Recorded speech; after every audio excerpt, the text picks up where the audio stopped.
All right, here we are. This is part 2 of Movie Reviews and More. What an honor it is to talk to Jimmy Star's world, Jimmy Star and Ron Russell. I'm actually going to call Ron almost the off-the-cuff historian because of all the stuff that he knows. I haven't run into anybody like him except for my old co-host, Bill Marco. I really love the story as he here.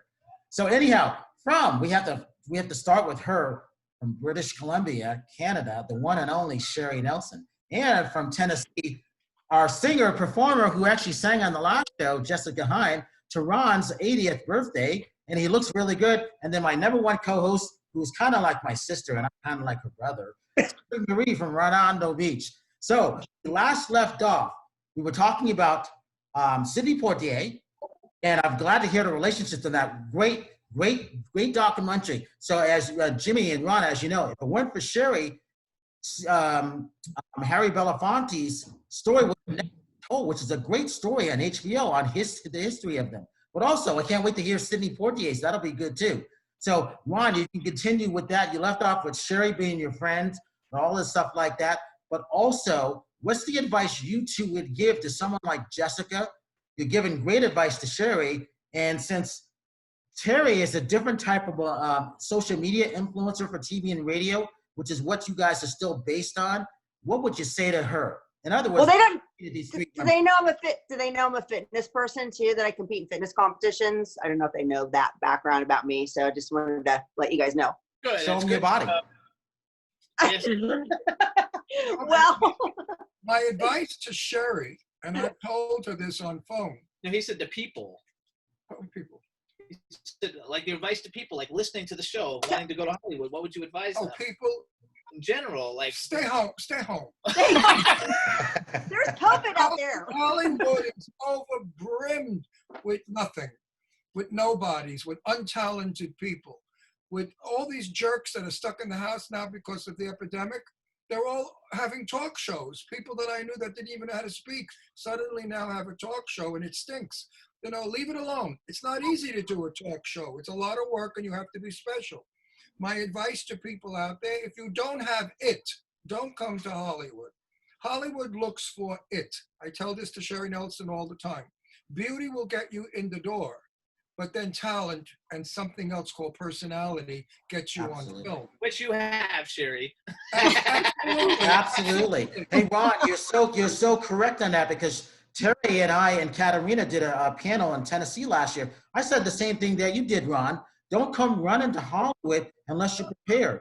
Don't come, I'm going to move to Hollywood 2 months later unless you got enough money for a year and a half. It's expensive and you're going to get eaten up. You said exactly what I said last year this time. Well, you also have to have a strong personality and not take things personal, which I don't take anything personal. So I don't either. I don't either. I don't. I fight with everybody all the time. I don't give a shit. That's how I feel. You know, I was on a film that I was not happy with one of the actors who was a mean person, and he said he hated me for what reason I don't know. Probably because we fought over a movie star that he claims was his best friend who lives on Long Island, and he said he grew up with him. And don't give too much detail. This person lives in New Jersey, so I don't know how you grew up with this guy on Long Island. You live in New Jersey. Anyway, I had difficulty on the set because he was not a team player. And I blew a fit. But I don't care because I've been in enough film. I've done enough acting work in my life. I was on stage for 45 years as a stand-up comic. So today's work is not good. Filming today stinks. And now with the epidemic, it's even worse. In 2 weeks, I go on a shoot. I'm in Clown Motel 2. I play Sergeant Milan. General Milan. And I'm told that the only two on the set will be the actors with me, Joseph Kelly and somebody else, and we're not allowed to socialize. There's no food wagon. There's nothing. We have to go in, do our lines, and go home. And I thought, it stinks. Years ago, when I was on the set with Sophia Loren and Tab Hunter and that kind of woman, and we had the greatest time. And I wasn't even a major actor. I was only an extra who played a soldier. So those days were the good days when Hollywood was glamorous and wonderful and the cameras were big and everybody came to look at you and you felt so important. Now they shoot you with a camera. I said, where's the camera? They said, it'll follow you. I said, well, where is it? Oh, all the way there in the corner. I said, okay. Where's my key light? They said, you don't have a key light. Just walk around. The lamps will light you. And then I said, oh, don't we do a rehearsal? Table reading? They said, no table reading, no rehearsal. Just come on the set and do your lines. And I said to this one director, now I know why all these films stink. Because Yeah. they're not done professionally. There are a bunch of kids out there reading lines. And you can't do that. When I did That Kind of Woman with Sophia Loren, we were directed by Sidney Lumet. Okay? Excellent Sidney director. Excellent Well, director. yeah, and I was a soldier, and I had on a hat, a soldier's helmet. I have gorgeous hair. When I was a kid, I was 19 at the time. I had a beautiful mane of jet black hair, and I had my helmet to the back of my head. And he came over and he said to me, hey, soldier, pull your helmet forward. I said, why? My hair is beautiful. Why should I hide my hair? So he started to, who am I, a little piece of nothing, to talk to him that way? He started to laugh. He said, okay, leave the helmet hanging behind your head. And I'm glad I did, because that's the only way I know it's me in the shot. Sophia Loren and Barbara Nichols walked by us soldiers, and we're all, woo, woo, hey, baby, yeah, screaming. And there I am, this tall, skinny drink of water with a helmet hanging. But we had fun on that set. I snuck around the set. I sat in George Sanders' chair, and I started talking to Sophia Loren in Italian, because my Italian is pretty good. Her English at that time was not so good. She was 26 years old. She had just come to this country. So she said to me in Italian, she said, oh, I'm so happy. Your Italian is as bad as my English. So we got along fine. A guy on the set came over, one of the big shots, and he said, oh, hey, soldier, don't talk to the stars. Move it. And she said, oh, no, you leave him here. Let him stay. And we chatted. And she was the most delightful person in the world. I love Sophia Loren. And I did 3 days shoot, Central Park, Grand Central Station, and a train station. Mm-hmm. And she was the kindest person in the world. Well, Ron, you were very creative because you found a way in. That's being smart. You've got to do things. Always find a way in. No, wrong. I adored her. When her Cadillac, we didn't have limos then, when her Cadillac pulled up and she got out and walked onto the set, I saw this very unattractive woman, very tall, very big, with ugly hands, no nails, and big sunglasses and a babachka on her head, and big, thick, chapped lips. They were cracked. And I thought, that's Sophia Loren? I mean, my God, she's not even pretty. 3 hours later, she came out of the trailer while I dropped dead. The most beautiful woman I had ever seen in my life, up close, magnificently gorgeous. No, you're right though, Brian. We know how to get our stuff. I mean, but I never did it to call. No, but Ron, what I was saying, you spoke Italian. That was your in. That's what I meant by that. Only because she didn't understand English. Had she been good in English, if you didn't speak Italian, you wouldn't have been able to sit there. You would have been moved because. Well, the first thing I said to her when I sat down was, "Mamma mia, come sei così bella, Sophia," which means, "Oh my God, how beautiful you are, Sophia." And she started to laugh. She said, "Tanti grazie," many thank yous. He knows how to get in, and he's being. No, and then I told her. Absolutely. No, he found a way in. Jimmy, he found a way in. Yeah, I know how to do that too. When I got to know her, I said something to her that I don't think she was so happy with. I said to her, "You're the new Anna Magnani." And she kind of like, well, I don't know what it was, but she really wasn't thrilled with the fact that I compared her to Anna Magnani. Sophia Loren was supposed to play the part, Anna Magnani was supposed to play the part that Sophia played in Two Women. And Sophia was supposed to be Anna Magnani's daughter that got raped by the Moors. So, I don't know. Anyway, there was a little bit of jealousy between Sophia Loren and Anna Magnani, so of course I avoided it. But that's a little Italian Hollywood gossip. So Terry, do you know, because you're a fitness person, do you know Glenn Baggerly? Where do you live? I live in Redondo Beach, California. Okay, Glenn Baggerly, he was the original Bowflex guy in all the commercials when Bowflex first came out. He's a friend of ours in LA. He's an actor, a really good actor. I would love to meet him. No, I've never met him. No. Okay. And Terry's pushing him right now. Yeah, we're gonna have him on the show, Terry. Awesome. And, Okay. Great. You're gonna love him. He's a great guy. And I'm fixing him up with Adrienne Barbeau. Wow. All right, so Ron, here's a name for you. Gina Lola Brigida. Bitch. Really? With a capital B. Wow. Rock Hudson worked with her. Rock Hudson wanted to kill himself. Thank God he was in Italy eating good pasta and having wonderful time with the beautiful Italian men. Gina Lollobrigida sued everybody she worked with. She was crazy, gorgeous. She was the one that had the 17-inch waist. Could you imagine a waist being 17 inches? That's tiny. Stunningly beautiful, decent actress, but was one of those Italians that I dislike. You know, some Italians, when they have a little authority or fame, they become grandioso. They become molto elegante, proprio, non mi tocco, don't touch me. You know, that fucking attitude. And I never met her, but I heard. Half of Hollywood. I heard a lot, and I foolishly said to Rock Hudson Roy, whatever. I said, "What was it like working with Gina Lollobrigida?" And he said, "Hell." He said, "Real hell." She was tough. It said lighting was the kissing scene. The angle had to be her angle. It was all about her. So she was a diva. She was a Oh diva. my God, she still is a diva. She's 123, and she's still a diva. I know. I ran into her 3 years ago at the TCM Turner Classic Movie Film Festival. She's still a beautiful woman. Flying Trapeze with Tony Curtis? Burt Lancaster. Yes, Burt Lancaster. Sorry, yeah. Gina is still a beautiful woman, and she's just still suing people. All right. So Jimmy and Ron, your advice for Jessica, who's a performer, a singer, dancer. I like what she's doing. She always amazes me. See, Miss Putt Putt, I'm talking good about you right now. She always Thank you so much. what she can do. I really like her talent. But with the COVID and not being able to go back on the ship, and then a lot of stuff being held back, what advice would you give her? Okay, so first of all, do you have anything recorded as a singer? Like, can I go I to do. iTunes and find stuff from you? Not on iTunes, on YouTube, yes. Okay, so you need to record some stuff, at least a single or something, so you have something to promote. So what is it that you want to? You want to be an actress, a singer? I mean, you're already a singer because we heard you sing. Like, what is it? What is the passion, and where is it that you actually really do? One of my goals is to have my own show as sort of like a guest entertainer on ships. You know, you have your full cast productions, but then you have the guest ents that come in and they'll be there for a couple of days and they go to the next ship or they'll go home or whatever.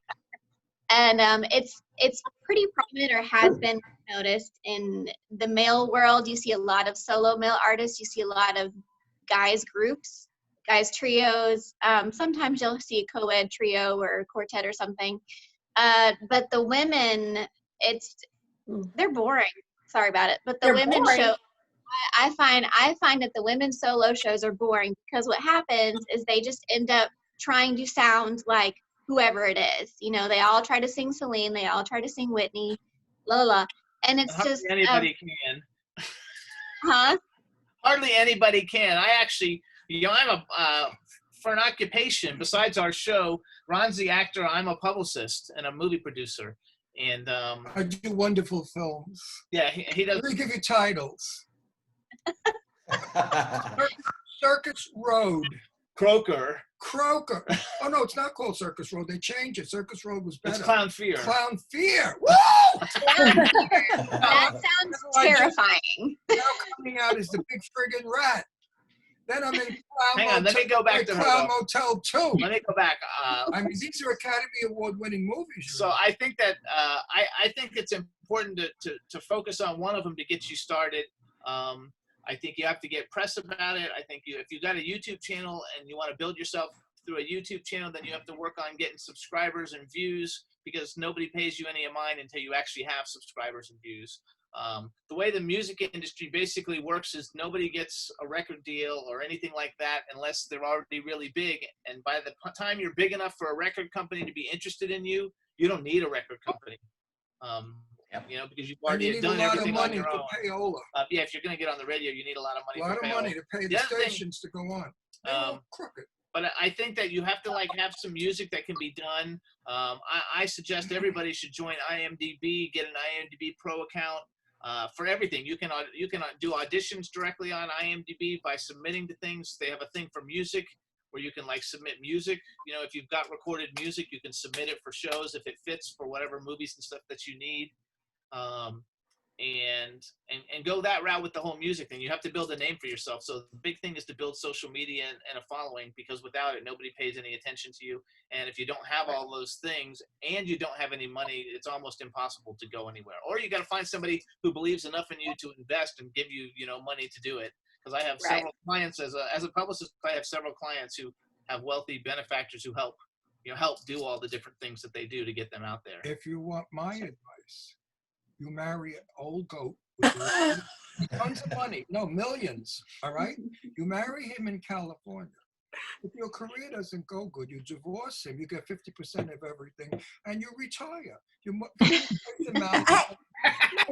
I'm single again. I'm looking for my old goat. Where is he? Jerks are out there, they'd kill for you. They would love you. Oh, yes. forget about it. Yeah. Wait, are you stacked? You have good nice boobs? Yes, look at them. What? Yeah. They're very, very nice. Oh, I got a couple of old Johns that love you. But anyway, you married them in California, 50% community property. You get everything.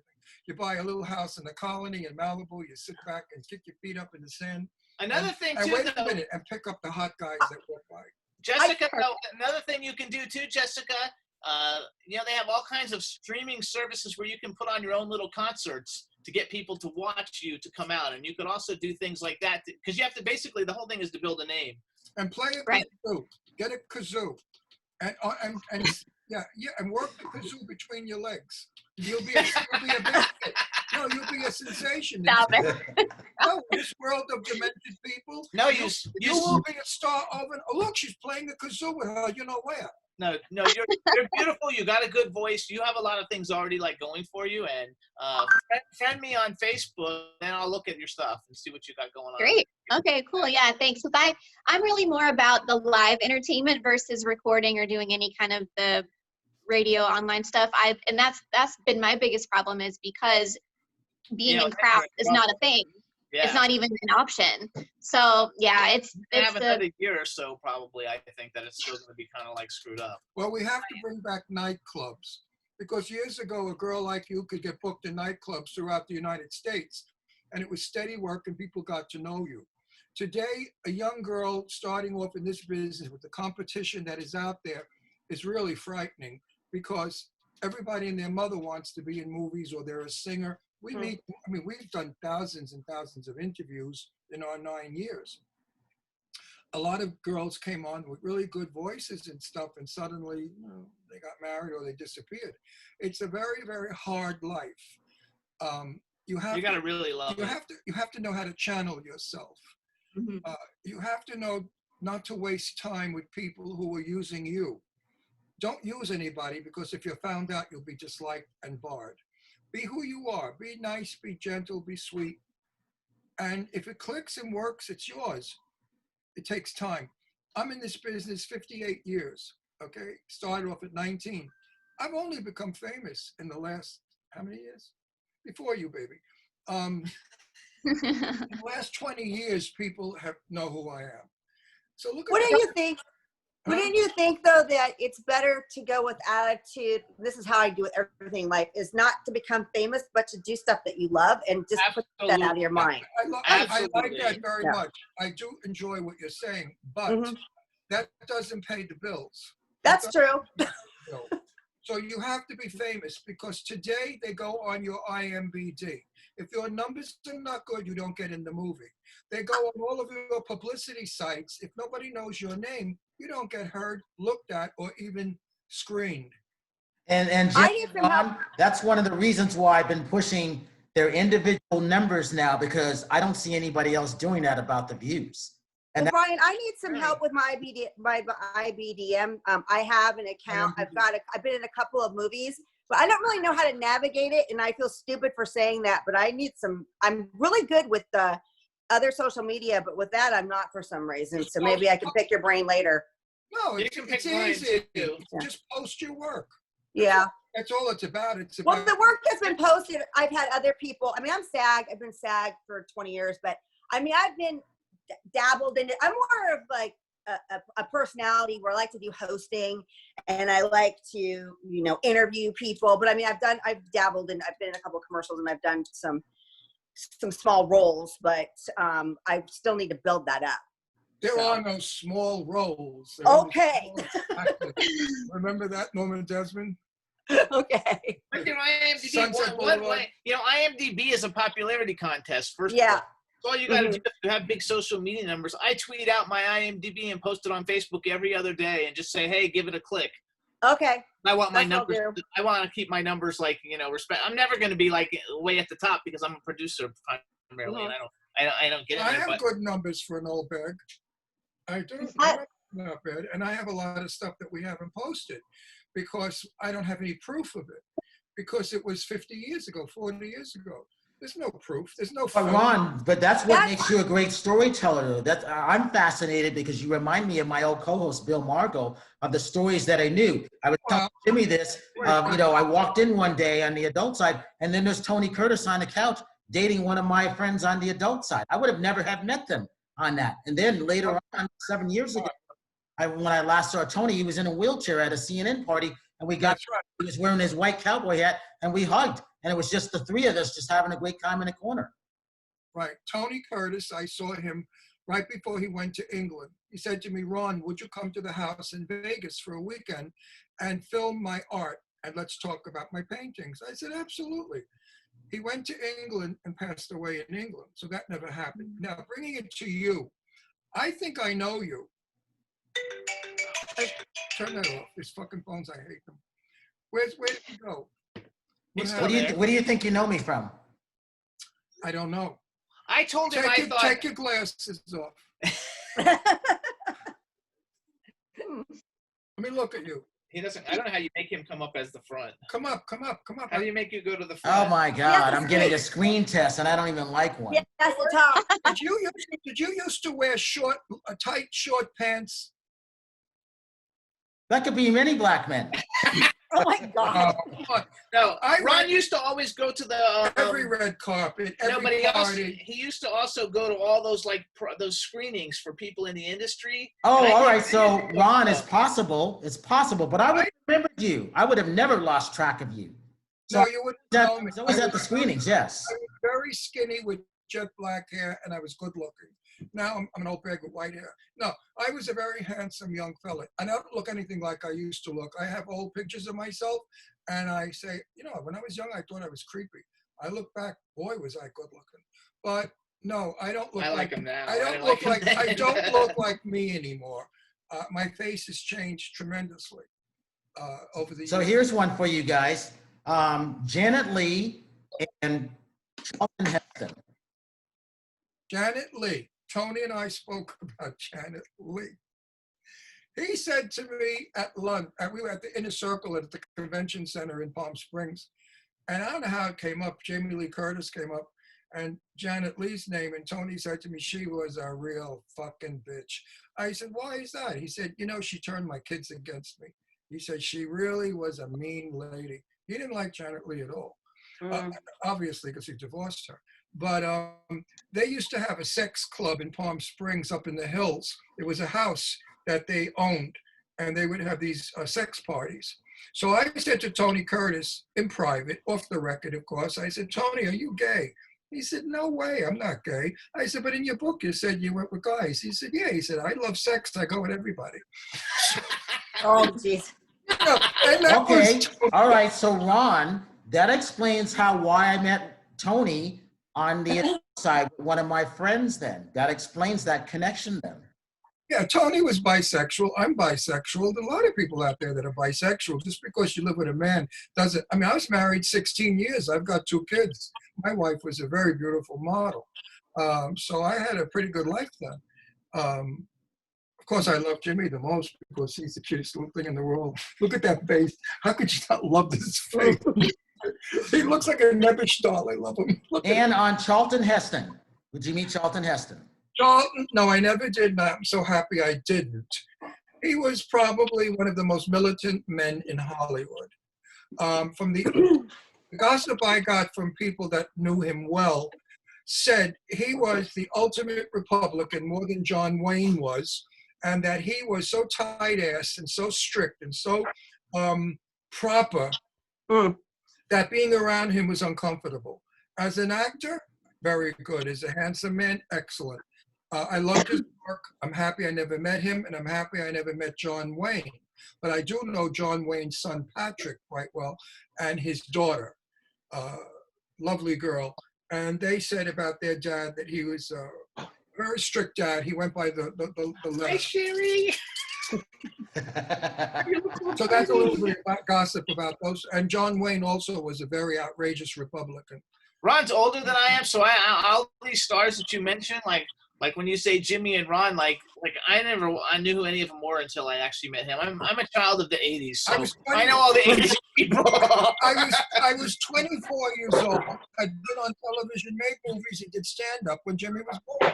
Of course he doesn't know this. I don't know those people. I'm like a Molly Ringwald, Anthony Michael Hall kind of guy. You're the big chill. That is so Jimmy, now you're the big chill. Yes. I want to say something that I wanted to say before we went to commercial or whatever. When people ask me, Ron, are you a Republican or a Democrat? I say, I am neither. I am an American. That's good. I'm an American. And I'm for whatever is best for America. I don't care if Democrats. That's a great answer. That is an awesome I answer. don't care. The parties are stupid. The donkey and the whatever the other one. The donkey and The mule. The The elephant. elephant. The The mule and elephant. the elephant. I mean, couldn't they they could have put like, you know. All right, so Jimmy and Ron, let me ask you this for the girls. So comedy, who do you think was the funniest people? Jimmy, you go first, and then Ron, you second. Funniest people like in movies? In comedy, when it comes to comedy on stage. My favorite comedian is Louis Black. I think he's freaking hilarious, and so I take Louis Black all day long. Me, all the old Jews from Brooklyn. I used to work the Jewish Alps when I was young. That's upstate New York. So you those did the were like Poconos and all the stuff like that then, yes. It's called the Jewish Alps because it was all Jews up there. I'm half Jewish, so I'm allowed to say that. So I would go up there and work. Now I worked. He's telling the truth. No, I used to see Belle Barth. Belle Barth was the funniest Jewish broad you ever. I bet none of them know who that is. From Brooklyn with the accent, and her song was "I hate to see my youngest son go down." Okay, that was the kind of humor. Jackie Mason was brilliant. Every other word out of his mouth was filthy and disgusting. I learned a lot from Jackie because he told it like it was. I love and adore Jewish humor. A lot of my humor is that way. I think Jewish people have a sense of play that nobody else has. So bring it down to nowadays, Don Rickles, Jewish. So many, I mean, you name all the comedians of the 60s, 70s, and 80s, they were all Jewish men and women. That's right. Joan Rivers. I sat in limo with Joan and Debbie Reynolds. I almost peed myself. I couldn't believe what those two broads were saying. I couldn't believe it. Joan, it was always very, very nice to me. If Edie Han wasn't my Southern mom, Joan Rivers would have been that. And then obviously, because Jimmy, I don't know if you knew this, but Ron may have known, I was brought into the Friars Club, the Beverly Hills Friars Club, because of Milton Berle and Tommy Butch Bond from the original Butch from the Little Rascals. Milton Berle. I was 19 years old, and he followed me all over a restaurant one night. I couldn't get rid of him. Anyway, Milton Berle was quite a character. He was a funny guy, Jewish also. And I used to go to the Friars Club with Saul Lux, who was a urologist, the Beverly Hills urologist. Yeah. And I met so many of the great comedians. Milton Berle used to hit on him all the time. Yeah, don't say that. Oh. I lived right around the corner from the Friars Club. I lived on Spalding Drive. Maybe, you know, Ron, maybe we met there because Sammy Davis Jr. and Whoopi Goldberg were honorary members. There was only 3 full-time members of minorities. Don't say minorities. I don't care for that. Well, I'm saying people of color at that point because they didn't have them. They were reaching out. So I was the 3rd one to come in at full time. Yeah, but Sammy was never a minority, trust me. Neither was Whoopi. They're far from minority. They were superstars. Sammy Davis Jr. I met at the Copacabana nightclub in New York City in 1962. Diana Ross and the Supremes were there. I have friends from Brooklyn, you know, kind of on the wise guy side, and they knew everybody. Well, you know, yes. I grew up with them hoods, and they owned the Copa. So we had a round table right on top of Diana Ross's fake hips, ass, and boobs. I don't like Diana Ross, by the way. Anyway, I love her work. I love her as an actress. I love her as a singer. But personally, you know, Diane, I want to remind you, you are a black woman. Stop acting like a white woman, huh? Anyway, that's what I want to say to her. But of course, I wouldn't dare. I wouldn't hurt her feelings. She wasn't nice. She wasn't nice to gay people years. There was an incident. I don't even want to get into it. The couple, so now they're singing. Well, who comes and pulls up a chair next to me? Sammy Davis Jr. So I turned around and I looked and I said, "Excuse me, but who are you? Get out of my seat, get out of my table." He started to laugh. He said, "Ah, fuck you." Kidding around. He was wonderful. And afterwards, we went back to the green room with Diana and Sammy.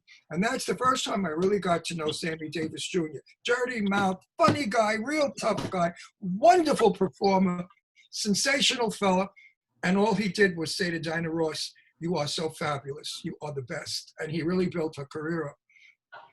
I ran into Sammy Davis Jr. years later in Palm Springs. He remembered me. I said, "How could you remember me?" He said, "Who could ever forget you?" I said, "Thank you very much, Sammy." I said, "You're not exactly an angel either." I said, what white, blonde, milk white skinned woman are you banging this week?" He said, "Baby, all of them." Oh, geez. He liked white women. He didn't care much for black women. He liked platinum blondes and white. Whiter you were, the better he liked it. I think it was kind of a conquering thing, you know. But he was a wonderful guy, Sammy. Just as pleasant as could be, as down to earth and funny. I mean, he'd do one line as to knock you on your ass. So he's got 6 minutes, so just to keep track. Hey, Jessica, yeah, we got a couple minutes left. You got a question? Let other people talk. Do I have a question? I have like 90, Brian. It's not enough time. Okay, so you mentioned briefly, Jimmy, in the previous interview that we had, you did clothing for Hollywood stars, or what was that about? How did you?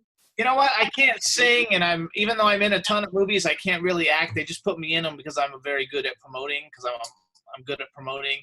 So I always wanted to work in the entertainment industry. So I decided to become a clothing designer because I always loved fashion.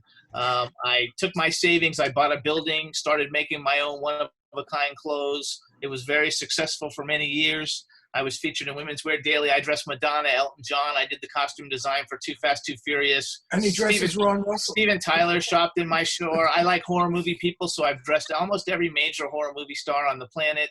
Lots of famous bands. And that was my whole thing, to make wild, one of a kind. There's only one of them, so nobody else has it. And his fashions today are in style. I'm wearing shirts of his that are 20 years old, and you go to the stores and you see them now in the stores. He was so way ahead of the time. Yeah, I had a really good time with it. I did it for a long time. And it was a blast. And unfortunately, then my property got eminent domained, and I had a problem, and I lost a lot of money because the government was illegal. So I had to recreate myself, and I recreated myself as a talk show host. And I was acting a lot in Florida. And then I became a talk show host, and then I met Ron, and then we moved, and I became a publicist, and that really took off. And so then now I do that. But eventually, one day, I would like to go back and do it again. I did the costume design for the movie Too Fast, Too Furious. I love Good that. job. Love it. Yeah. And when he was an actor, I read lines with him, and I said, "Go so." Hey, Sherry, really quickly, give your social media link, please. Sherry Nelson, Facebook, XOXO, Sherry XO on Instagram, Twitter. And we have to all thank Sherry for bringing, me and introducing me to Jimmy and obviously Ron, because I'm sure we were always in the same circles. I can't understand how we didn't meet, because I would have never have let you guys go if I had met you. I have a feeling we were in the same things many, many times. I think so too. Yeah, but if you would have met me back then, I was only an actor and a stand-up comic. I wasn't way outrageous. In fact, I was a Beverly Hills snob. I thought who the fuck I was. Living in Beverly Hills for excuse me, everybody. I wasn't really the nicest person back then. I'm a far better person now that I've had several strokes and broken hips, neck, and blind and can't speak. I don't care if you would have been the janitor, Ron. I'm pretty sure we would have connected just by energy. No, I'm surprised we haven't either, because we've interviewed a lot of the same. We've worked with a lot of the same people, so we really are in the same circle. And the more you spoke and the more I saw you, the more you were coming back in my mind. we have to connect at who your friends were. I'm sure we shared the same friends at part. I used to go to everybody's party of Beverly We also Hills. have 2 of the shows that get the most views. Right. I mean, out of all the shows, and there's right now I believe there's 850,000 shows that are like on all the different platforms. I think there's 850,000 of them, and we get more hits than most of them. We meaning your show and our show gets more hits than most of them. Well, I'm starting to share everything because I just like you guys, and again, thank you, Sherry, and I like Eileen. I'm gonna do Eileen tomorrow. I think she's great too. Oh, Are Eileen's you in fabulous. LA? I'm really in LA, but I'm in Vegas right now. I don't tell people where I am so I can get all my stuff done. I'm like, great. LA. Yes. What? So let's hook up when you go to LA. Let us know. I have a feeling Sherry's going to kidnap me when she comes in, and we're going to drive together and open the catalog and go see you guys. Absolutely. You're very welcome. I'll cook Italian food. I already told Sherry that. We got stories to tell. All right, Terry, You guys can come too. real quick. Terry Marie Official is my web page, and what is it? I can't even it's Friday. Sorry. And then my social media is Terry Marie nonstop on all platforms. So terrymarieofficial.com. There you go. You know who? And Jessica. We don't have time to. What? You know who? Jessica? You don't have time. Who? You remind me a little like Marlo Thomas. Okay. Oh, okay. I get told I act like Lucy a lot though, because I'm very silly and I do funny things that I don't mean to do. So Yeah, she does do that. Matter of fact, hey, Ron and Jimmy, when Sherry picks me up, we're gonna go down to Redondo and pick Terry up, and we'll go to Palm Springs. How's that? Absolutely. Yes. We can't wait. That will be a fabulous fun night. And Jessica love Palm did Springs. fly in for it. Yes, exactly. And We want Jessica, everybody real there. quick, your social We media want links. everybody to come. All right, you guys. Well, thank you so much because I see we're almost out of time. So we want to make sure check out JimmyStarsWorld.com. It has everything for both of us. And thank you so much for inviting us on your show. It was fun. Anytime. We got more stories to tell. And Jessica, social media links real quick. Jessica Heim on Facebook, first and last name, and my handle is Jessica Heim 7 on Instagram. And I'm Brian Sebastian, Movie Reviews and More, Women's Broadcast TV Network, Women on TV.tv, and IT247 out of Tennessee. I want to thank you guys because this is not going to be our last show. We're going to add one more person the next time I have you guys come on, and it's going to be great. If you see someone smile, please give them one of yours because the world needs it. We'll see you next week.